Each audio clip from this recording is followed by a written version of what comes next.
Hello everyone, Assalamu Walaikum. How are you all? I hope you are well. Welcome back to my channel in this new video. Today's video, how to cut text in Google Sheet file. So get let's started. At first, open your Google Sheet document.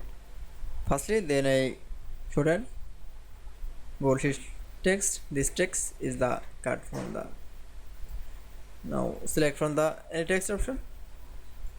Now click for the mouse right button option. Now click for the cut option. This text is the need the place where. Now click for the mouse right button option and click for the paste option. That's it. Then I show the cut the text. Then again select for the another text. Now click for the mouse right button option. Then click for the cut option. Then click for the mouse right button option. Then click for paste option. That's it. Then I show the cut text in Google Sheets file. I hope you enjoyed the video. Please like, comment, share and subscribe my channel. Thanks for